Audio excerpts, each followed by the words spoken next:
wanted to do a quick video on the natural approach that we use to resolve and work through anxiety issues with patients. No matter the mood, disorder, or problem, whether that is anxiety or depression, you're looking at neurotransmitter problems. With depression, you're looking at a serotonin or dopamine issue. With anxiety, you're looking at a GABA issue. GABA is an inhibitory neurotransmitter. It is responsible for calming an overactive brain. Now, you can take a medical approach and try and trap more GABA around, or you can take a look at what are the things required to make GABA and what would keep you from making enough.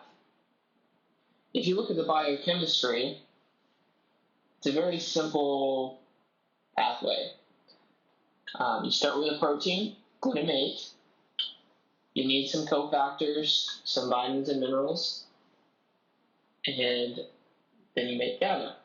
Well, you say, well, why don't you just take GABA as a supplement? They do have GABA supplements. It's too big across the blood-brain barrier. It should be. Some people have leaky brain, and that's for another discussion. And if they start feeling better or worse with GABA, then that might actually be an indication of inflammation affecting the brain, breaking it down, and allowing GABA to pass through. All that aside, typically we're looking at, if you have enough protein in your diet, a magnesium, zinc, and B6 deficiency.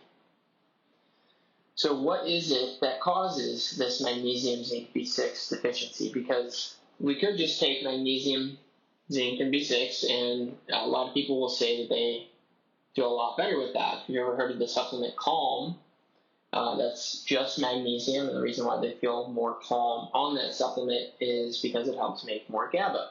Magnesium is a very common nutrient deficiency. It's poorly absorbed, only at 50% of its best form, whether that's through food or supplementation like magnesium citrate. Instead of giving somebody magnesium, zinc, B6, and of course we will do that in cases where people are having anxiety attacks and they're kind of on the extreme side of the spectrum. But we always want to look at what could be running them down of those required nutrients that would be causing the problem to begin with.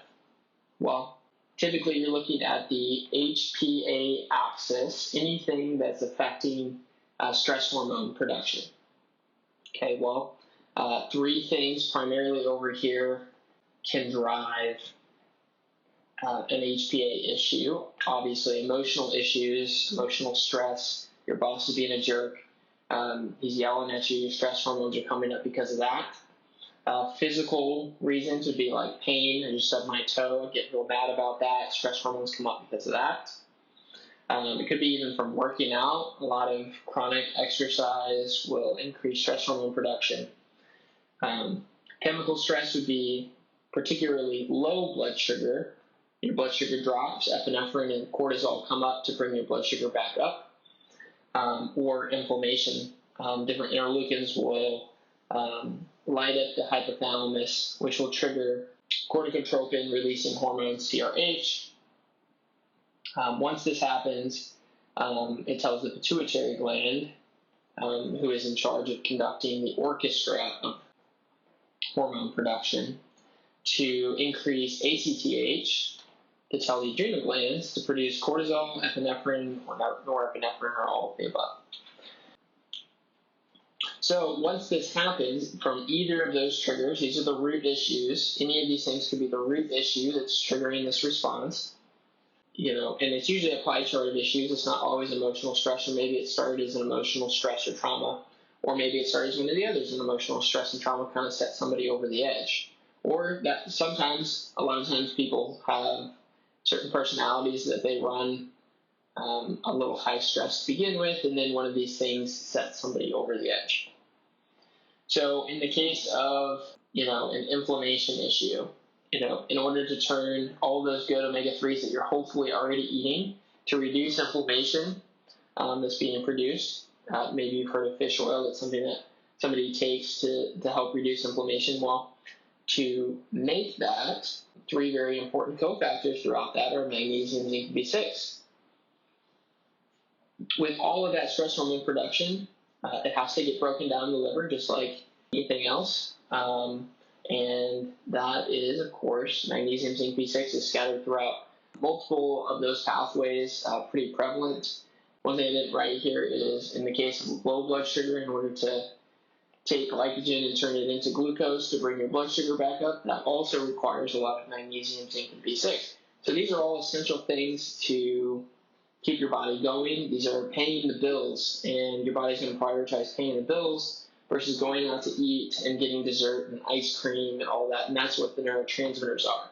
You'll see the same things affecting things like depression, but definitely with anxiety. If you're waking up in the middle of the night between 1 and 3, if you're already a pretty lean person, if you're skipping breakfast, you most likely have a low blood sugar issue. You're going to see a functionally low or below 85 glucose on blood work.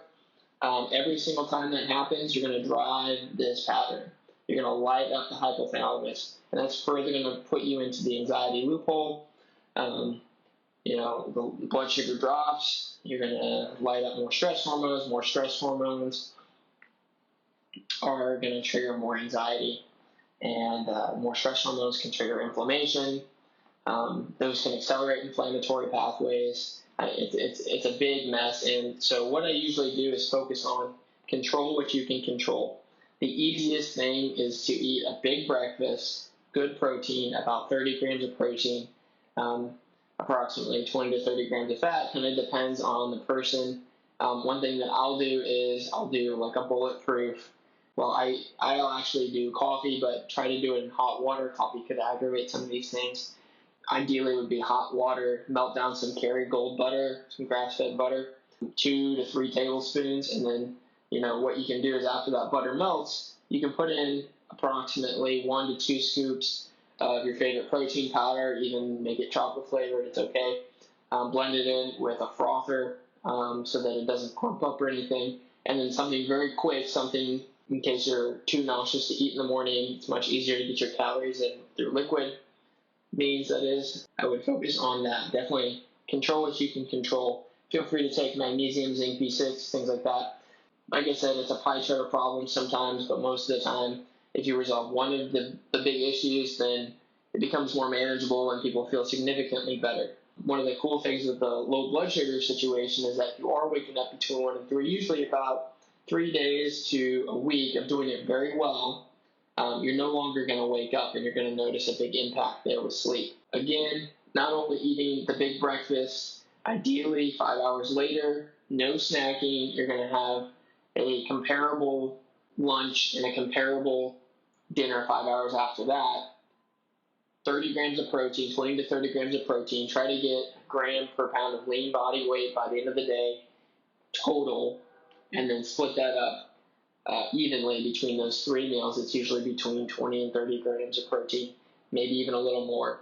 If you are getting hungry before that 5-hour mark is up, your blood sugar has dropped too soon, and you need to work harder to get enough food in the previous meal. Carbohydrates, you don't need to restrict those.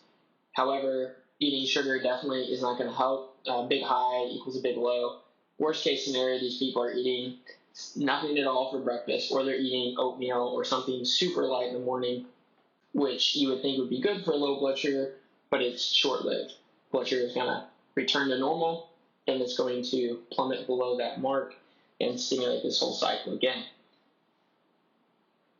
You could also take things that help increase GABA. Herbs like passion flower or valerian can be helpful. Again, trying to address the root issues. These are the root issues.